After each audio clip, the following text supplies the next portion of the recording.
In a previous video, I asked ChatGPT if it were the devil, how would it destroy a relationship? And to summarize real quick, it said that, the enemy would use deception, pride, division, and temptation. He would manipulate ego, whisper lies into the hearts of both partners, turn small disagreements into, insurmountable conflicts, and make each person believe that they are better off alone.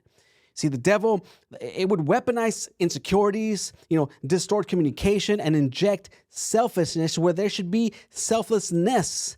But if you want to hear that, in full detail, then check out this video right here. I'll leave the link in the description and in the comment section below. And as always, don't forget to like and subscribe if you haven't already. But today we're flipping the script. This is a follow-up video. Today we asked ChatGPT a new question. If you were Jesus Christ, how would you save and strengthen a relationship to make it last forever?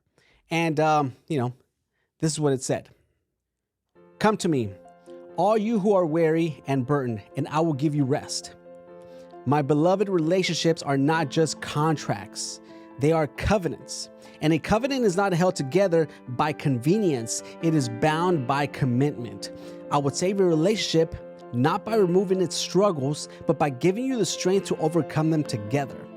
I will not take away the storms, but I would anchor you in a faith so that the wind of life do not tear you apart. A relationship that lasts forever is built on love that mirrors that of mine. Selfless, sacrificial, patient, and forgiving. A new command I give you.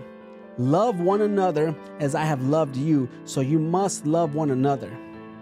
The world teaches you to love when it's easy, when it benefits you, when it feels good. But I tell you, true love is a decision, not a mere emotion. It is choosing to stay, to understand, to serve, even when it's not convenient. The love that endures is not about receiving, it's about giving. Love one another as I have loved you, willingly, fully, even when undeserved. Let no bitter root grow. Forgiveness is not weakness, it is power. Unforgiveness is a poison that slowly kills a relationship. It turns love into resentment, intimacy into distance. If you desire an everlasting relationship, then you must learn to forgive as I have forgiven you. Do not let small fences grow into walls that separate you.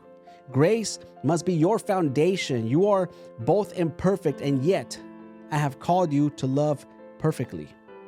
Be humble. Serve rather than seek to be served. Many relationships fail because pride, takes the throne where humility should reign. Each person wants to be right, to be validated, to be exalted. But I did not come to be served. I came to serve. When two hearts are set on serving one another rather than taking from each other, love multiplies instead of dwindling. A love that lasts forever is a love that kneels, washes feet, and chooses kindness over ego. Have great communication. Speak life, not death. The words you speak shape the reality you live in. Do you speak words that bring you healing? Or do you let anger drive your tongue? A lasting relationship is built with words of affirmation, of peace, of truth, spoken in love. Speak life into one another. Speak vision over your future. Silence the enemy by refusing to let your words tear down what I am building between you. I would say to have faith and build a relationship on me. Many relationships crumble because they are built on unstable ground. Power, attraction, status. But a house built on the rock will not fall when the rain comes. If you want your love to last, then build it on me. Pray together. Seek wisdom together. Love me more than you love each other, for when I am the center, your love will never run dry. Have patience and weather seasons together. Every relationship goes through seasons of joy, seasons of hardship, seasons of growth. The key to lasting love is patience through every season. Do not abandon the garden because winter has come. Nurture it, water it, wait for the spring. A love that lasts forever is one that stands firm through every trial, knowing that the hardships will pass, but your commitment remains. An everlasting relationship is not the absence of struggle. It is the presence of unwavering commitment. It is loving when you don't feel like it, forgiving when you don't want to, choosing humility when pride beacons, and building your love upon the foundation of faith. Love as I have loved you. Forgive as I have forgiven you. Serve as I have served you. And I promise, nothing will be able to separate what is rooted in me.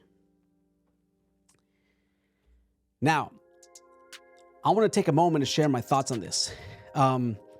Because, man, this is deep. What Jesus laid out isn't just relationship advice. It's a blueprint for something unbreakable. And the truth is, a lot of people, they don't get this because society has trained us to look at love as a transaction. You give me what I want and I'll give you what you want. But that's not love. That sounds more, like some sort of business deal to me.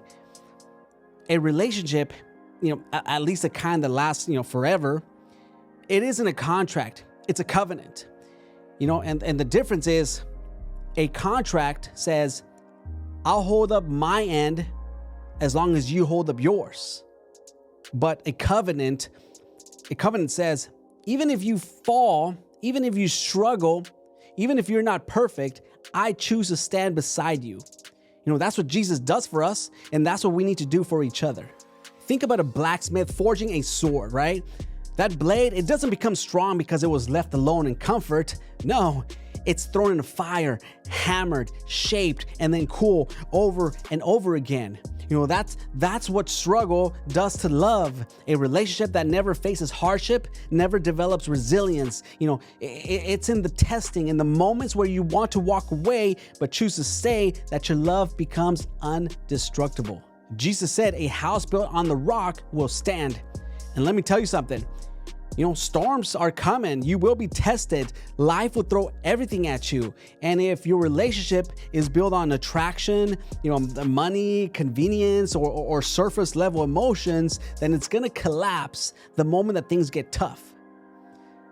But if it's built on patience, on selfless love, on faith in something greater than yourselves, then relationships, they will not break.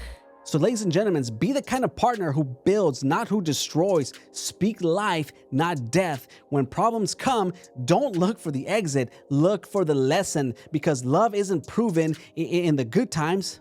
It's proven in the moments that you have every reason to give up, but you don't. And that, my friend, is a kind of love that lasts forever.